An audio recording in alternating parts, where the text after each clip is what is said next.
కూటమి ప్రభుత్వం ఏర్పడి సరిగ్గా నెల రోజులవుతుంది. ఇక ఈ నెల రోజులు పూర్తి కాక మునిపే కొన్ని రోజులుగా మనం చూస్తున్నాము కూటమి ప్రభుత్వం మీద అబద్ధపు ప్రచారాలు జరుగుతున్నాయి. వైఎస్ఆర్ కాంగ్రెస్ పార్టీ అధినేత జగన్మోహన్ రెడ్డి కావచ్చు, ఆ పార్టీకి సంబంధించిన నాయకులు కావచ్చు, జగన్ గారి సొంత పత్రికలో కూడా అబద్ధపు ప్రచారాలు, విష ప్రచారాలు చేస్తున్నారు పథకాలకు సంబంధించి. గతంలో జగన్మోహన్ రెడ్డి గారు అమ్మఒడి పథకం తీసుకొచ్చారు. ఇప్పుడు దానికి మరింత అప్డేట్ ఇస్తూ ప్రతి కుటుంబంలో చదువుకుంటున్న ప్రతి విద్యార్థికి కూడా ఈ పథకం వర్తిస్తుందని చెప్పి తల్లికి వందనం పేరుతో పథకం తీసుకొస్తున్న విషయం తెలిసిందే. మేనిఫెస్టోలో చాలా స్పష్టంగా చెప్పారు, స్కూల్కి వెళ్లే ప్రతి విద్యార్థికి కూడా కుటుంబంలో ఎంతమంది చదువుకుంటే అంతమందికి తల్లికి వందనం పథకం అమలవుతుందని చెప్పి చాలా స్పష్టంగా చెప్పినటువంటి పరిస్థితుంది.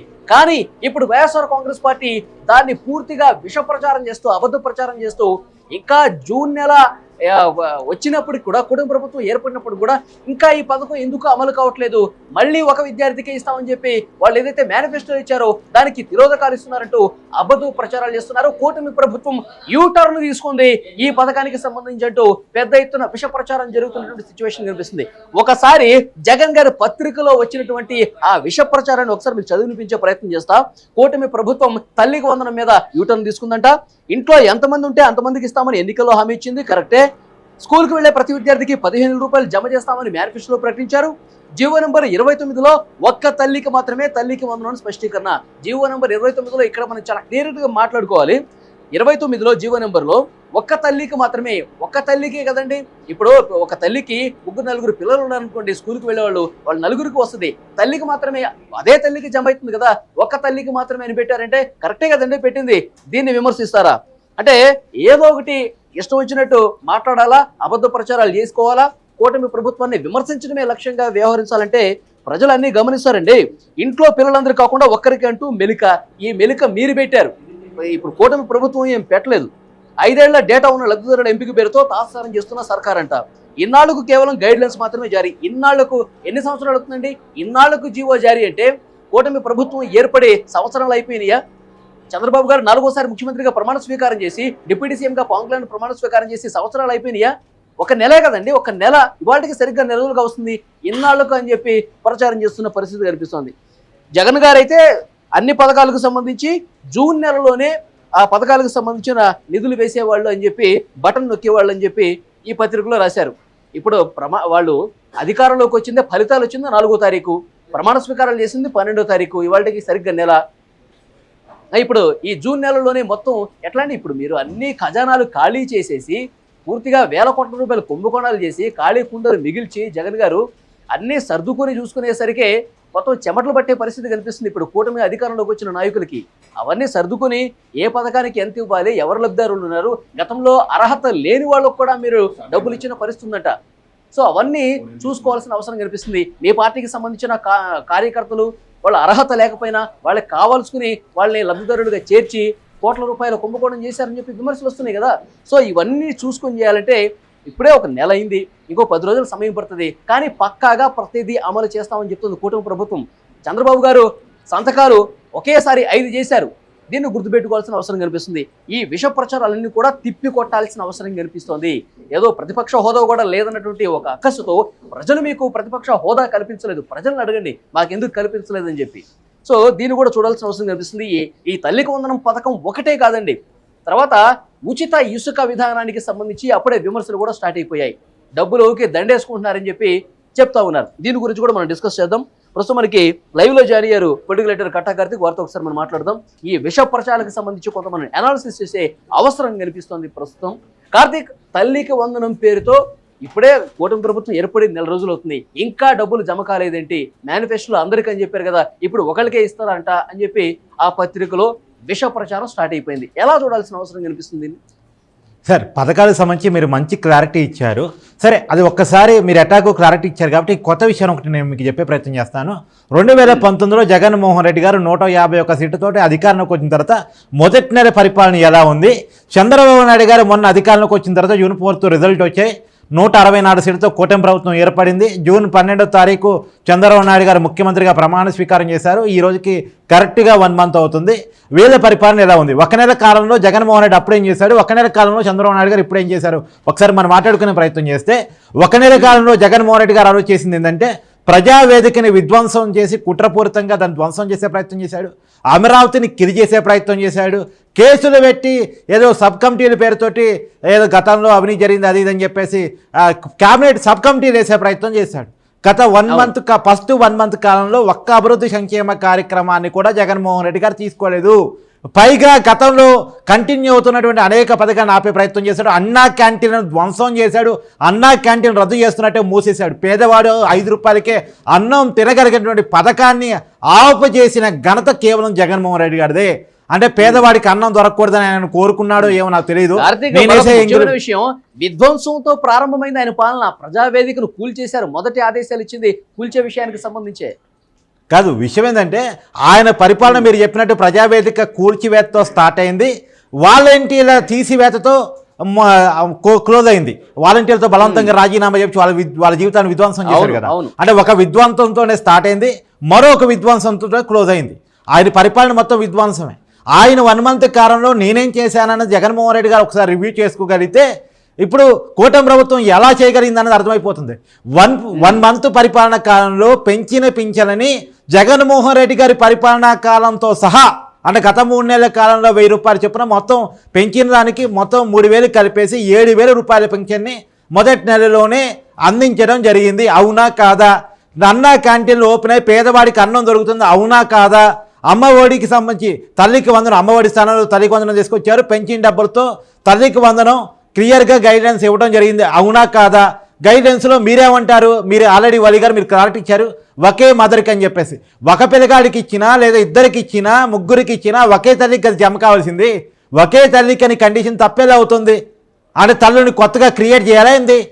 మనిషికి ఒక అంటే అన్నదమ్ములుగా ఒకే కుటుంబంలో ఉన్నటువంటి పిల్లగారికి మనిషికో తల్లిని నన్ను క్రియేట్ చేయాలా ఏంది?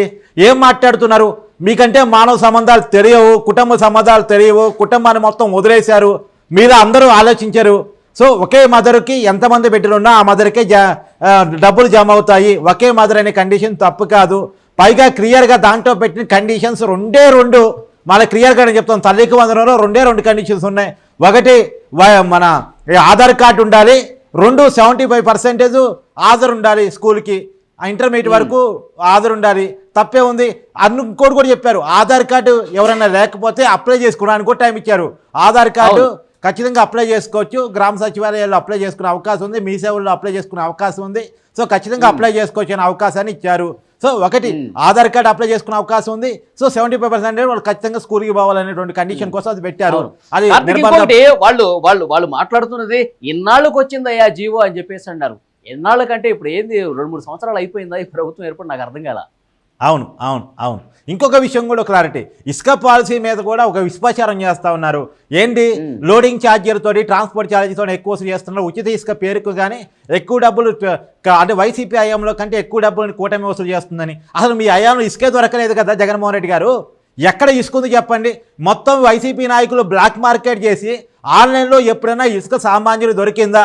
కెమెరాలు పట్టుకుని నేను వస్తాను, వైసీపీ నాయకులకి నేను ఓపెన్ ఛాలెంజ్ చూస్తున్నాను. ఏ గ్రామం అనేది మీరు డిసైడ్ చేయండి, పులివెందులతో సహా. నేను అలా చెప్తున్నాను, జగన్మోహన్ రెడ్డి గారు సొంత నియోజకవర్గం పులివెందులతో సహా ఎక్కడికైనా కెమెరాలు పట్టుకుని మనం టీవీ రెడీగా ఉంది పోవటానికి. జనంతో మాట్లాడుకుందాం. గత 5 సంవత్సరాల కాలంలో సామాన్యులకు ఇసుక దొరికిందా? మొత్తం వైసీపీ నాయకుల దగ్గరికి పోయి కప్పం చెల్లించి వాళ్ళు ఎంత రేటు చెప్తే అంత రేటుకి ఇసుక కొనుక్కోవాల్సిన పరిస్థితే కదా. పారదర్శకంగా ఇసుక పాలసీ నడిచిందా? ఇసుక మీద కొన్ని వేల కోట్ల రూపాయలు కుంభకోణం చేశారు. ఆన్లైన్ లో అసలు స్లాట్లు లేవు, స్లాట్లు అసలు ఉండవు. బుక్ చేసుకుందాం అంటే అసలు ఓపెన్ చేసిన గంట వ్యవధి కాకముందే కూడా పూర్తిగా అన్ని నో స్లాట్ అవైలబుల్. ఎస్, ఇది కదా గతంలో వైసీపీ హయాంలో వచ్చింది. క్లియర్ కట్గా సామాన్యుల మీద దండుకొని కొన్ని వేల కోట్ల రూపాయలు ఇసుక మీద సంపాదించుకున్న వాళ్ళు కూడా ఇవాళ ఉచిత ఇసుక పాలసీ మీద మాట్లాడుతుంటే వాళ్ళకి మనం రిప్లై ఇవ్వాల్సి వస్తే కొంత కామెడీగానే అనిపిస్తోంది. వాళ్ళ విషయాన్ని మనం వార్తగా చెప్పాల్సి వస్తే. కానీ ఏది ఏమైనా మనం ఒక జర్నలిస్టుగా వార్తని చెప్పాలి కాబట్టి వాళ్ళు చేస్తున్న ఒక విష ప్రచారాన్ని ఖండించి ప్రజలకి చైతన్యవంతమైనటువంటి సమాచారాన్ని అందించాలి కాబట్టి మనం ఇంకొకటి అసలు గత ప్రభుత్వంలో ఏం జరిగింది, ఇసుకకి సంబంధించి ఎన్ని వేల కోట్ల రూపాయలు కుంభకోణం జరిగింది అన్ని బయటికి రావాల్సిన అవసరం కనిపిస్తుంది. నేను ప్రత్యేకంగా ఇప్పుడు డిమాండ్ చేస్తున్నా, ఎందుకంటే ఉచిత ఇసుక ఇస్తూ ప్రజలకి పూర్తిగా అండదండగా ఈ ప్రభుత్వం ముందుకు పోతున్నా భవన నిర్మాణ కార్మిక రంగం అందరూ కూడా ఇప్పుడు సంతోషంతో వాళ్ళు పనులు చేసుకుంటూ హర్షాతిరేకాలు వ్యక్తమవుతున్నటువంటి ఈ సమయంలో గత అరాచకానికి సంబంధించి కుంభకోణానికి సంబంధించి అసలు వాస్తవాలు బయటికి తెలియజేయాలి. వెంటనే ఒక కమిటీ ఏర్పాటు చేసి పూర్తి స్థాయిలో విచారణ చేయాల్సినటువంటి అవసరం కనిపిస్తుంది. కార్తీక్ ఏమంటారు? ఎస్, ఖచ్చితంగా గతంలో ఇసుక మీద పెద్ద ఎత్తున దండుకున్నటువంటి విషయాల మీద ఖచ్చితంగా ఎంక్వైరీ చేసి దోషులను తీసుకురావాల్సిన అవసరం ఉంది. కాకపోతే ఏంటంటే చంద్రబాబు నాయుడు గారి ఆలోచన ఎలా ఉంటుందంటే ముందు కేసులో గోలో కమిటీలో కాకుండా ముందు మన డెవలప్మెంట్ మీద దృష్టి పెడదామన్న దాని మీద ఉంటుంది కాబట్టి దాని మీద తక్కువ దృష్టి. ముందు అమరావతి పునర్నిర్మాణం, పోలవరం నిర్మాణం, రాష్ట్రాన్ని మళ్ళీ పరుగులు పెట్టించాలి, కంపెనీని ఆకర్షించాలి, కొంత ఎంప్లాయ్మెంట్ క్రియేట్ చేయాలి. గత 5 సంవత్సరాల కాలంలో రాష్ట్రం చాలా నష్టపోయి ఉంది. ఆంధ్రప్రదేశ్ 2014 విభజితమైన తర్వాత ఈ రోజు వరకు రాజధాని లేని రాష్ట్రంగా మిగిలిపోయింది. కాబట్టి ఈ పరిస్థితుల నుంచి రాష్ట్రాన్ని ముందు బయటకు తీసుకురావాలని దాంతో నుంచి ముందుకెళ్తున్నారు. ఉచిత ఇసుక పాలసీ ద్వారా కావాలంటే వలి గారు మీరు ఒక సీనియర్ జర్నలిస్టు, ఏ భవన నిర్మాణ కార్మికుడి దగ్గరికైనా పోండి, వాళ్ళు చాలా హ్యాపీగా ఈరోజు మాకు ఉపాధి దొరుకుతుంది. ఇంకో విషయం చెప్తున్నాను, ఉచిత ఇసుక పాలసీ ద్వారా ఇసుక భవన నిర్మాణ రంగం స్పీడప్ కావడం ద్వారా కొన్ని లక్షలాది కుటుంబాలకు డైరెక్ట్గా ఇండైరెక్ట్గా ఉపాధి దొరుకుతుంది ఆంధ్రప్రదేశ్లో. ఇవాళ గత 5 సంవత్సరాల పరిపాలనా కాలంలో గతంలో కూడా ఒక వీడియోలో చెప్పాను, మీతోనే చెప్పాను, ఏ పనులు లేక పనులన్నీ నిలుపుదల కావటం వల్ల భవన నిర్మాణ కార్మికులు కానీ ఇతర కార్మికులు కానీ ఆంధ్రప్రదేశ్లో పని దొరక హైదరాబాద్కు వచ్చి వాచ్మెన్లు గాను, స్వీపర్లు గాను, డ్రైవర్లు గాను ఇతర మార్గాల్లో పనులు ఎత్తుక్కొని ఉన్నోళ్ళు. గతంలో బీహారీలు ఎక్కువ వలస వచ్చేసి పనులు ఎత్తుక్కునే వాళ్ళు, కానీ నేపాలీలు వచ్చేవాళ్ళు. కానీ వాళ్ళ స్థానంలో ఆంధ్రప్రదేశ్ ప్రజలు వచ్చేసి హైదరాబాద్లో వాచ్మెన్లుగా, స్వీపర్లుగా, డ్రైవర్లుగా, క్లీనర్గా అనేకమైనటువంటి ఉపాధి మార్గాలను ఎత్తుకునే ప్రయత్నం చేశారు. ఏ వాచ్మెన్ ఏ అపార్ట్మెంట్ కన్నా హైదరాబాద్లో వెళ్ళండి, మీకు ఎక్కువ మోస్ట్లీ ఆంధ్ర వాచ్మెన్లు ఆంధ్ర వాళ్ళే కనపడతారు. ఎందుకంటే పొట్ట చేత పట్టుకొని ఉపాధి కోసం హైదరాబాద్ వచ్చి మార్గాలు ఎత్తుకున్నారు. ఆంధ్రప్రదేశ్లో ఏ రకమైనటువంటి ఉపాధి అవకాశాలు లేక, కాబట్టి మళ్ళీ ఆ ఉపాధి అవకాశాలు ఆంధ్రప్రదేశ్లో దొరుకుతుంటే అక్కస్తోటి ఇలాంటి విష ప్రచారం చేస్తున్నారా? నేను అనుకోవడం ప్రచారం చేస్తున్నారు. కాబట్టి ఇప్పుడు బాబు గారు కావచ్చు, లోకేష్ గారు కావచ్చు, పవన్ కళ్యాణ్ గారు కావచ్చు, కక్ష సాధింపులకు వాళ్ళు ఎప్పుడు ప్రోత్సాహం అందించరు. కానీ చట్ట ప్రకారం ఏదైతే తప్పు జరిగితే దానికి శిక్ష కంపల్సరీ, చట్టం తరపున తను చేసిపోతున్నట్టు కదా. సో ఆ రకంగా ముందుకు పోయే మనస్తత్వాలు వీళ్ళవి. ఇప్పుడు వాళ్ళు చేస్తూ ప్రజలకు మంచి చేయాలనే ఉద్దేశంతో ఎప్పటికప్పుడు సమీక్షలు చేసుకుని ముందుకు పోతుంటే ఇప్పుడు ఈ విమర్శలన్నీ చేస్తూ ఉన్నారు. ఉచిత ఇసుక విధానం చేస్తుంటే ఇంకా వీళ్ళు దండుకుంటున్నారు. లోడింగ్ ఛార్జీలు, కూలీ ఛార్జీలు, ట్రాన్స్పోర్ట్ ఛార్జీలు పెంచేస్తున్నారు. ఇంకా ఉచిత ఇసుక ఇచ్చి ఏం ఉపయోగం అని చెప్పి వీళ్ళ విమర్శలు వీళ్ళు చేస్తూ ఉన్నారు. దీనికోసమైనా వీళ్ళు అనవసరంగా ఇలాంటి విమర్శలు చేసినందుకైనా గత అరాచకాన్ని, గత కుంభకోణాన్ని బయట పెట్టాల్సిన అవసరం ఉందని చెప్పి సామాన్యులు డిమాండ్ చేస్తున్న పరిస్థితి కనిపిస్తుంది. కార్తీక్, ఎస్, ఇంకొక మాట కూడా నేను చెప్తాను. మరి నేను అనుకోవటం జగన్మోహన్ రెడ్డి రాజీనామా చేస్తారన్న వార్త మీద చర్చ జరుగుతుంది కాబట్టి జగన్మోహన్ రెడ్డి ఎందుకు అసెంబ్లీకి రావట్లేదు అన్న విషయమే చర్చ జరుగుతుంది కాబట్టి సో తను రాజీనామా చేస్తే విజయాన్ని నిలబెట్టాలి, విజయంతో రాజీ కోసం ప్రయత్నం జరుగుతుంది, షర్మిలాతో రాజీ కోసం ప్రయత్నం జరుగుతుంది, కానీ ప్రయత్నంలో ఎక్కడ సఫలం కనబడట్లేదు అనే వార్తలు బయటకు వస్తున్నాయి. కాబట్టి ఈ వార్తలన్నీ సైడ్ ట్రాక్ చేయడం కోసం కూటమి ప్రభుత్వం అభివృద్ధిలో దూసుకుపోతూ ఉంది. సో జగన్మోహన్ రెడ్డి పార్టీలో సంక్షోభం ఎదుర్కొంటా ఉన్నాడు.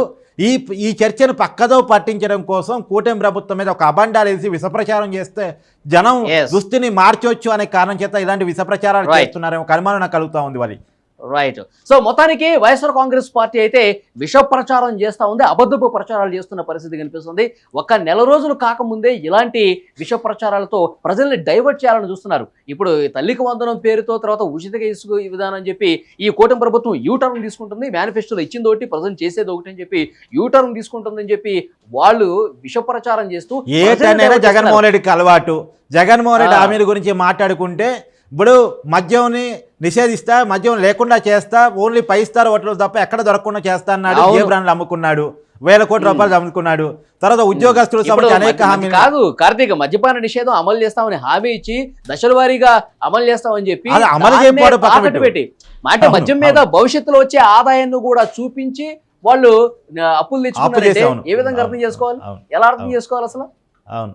ఎస్, ఇప్పుడు ఈ విష ప్రచారాన్ని ప్రజలు నమ్మరు, ప్రజల్ని డైవర్ట్ చేయడం కోసమే ఈ రకమైనటువంటి ప్రయత్నం జరుగుతున్నట్టుగా స్పష్టంగా అర్థమవుతుంది. ప్రజలు అన్ని గమనిస్తున్నారు. సో గత ప్రభుత్వంలో జరిగిన అన్ని అక్రమాలకు సంబంధించి విచారణ జరిపించాలని ప్రజలు కోరుకున్న పరిస్థితి కనిపిస్తుంది. చూద్దాం భవిష్యత్తులో ఇంకా ఎలాంటి పరిస్థితులు ఉంటాయి.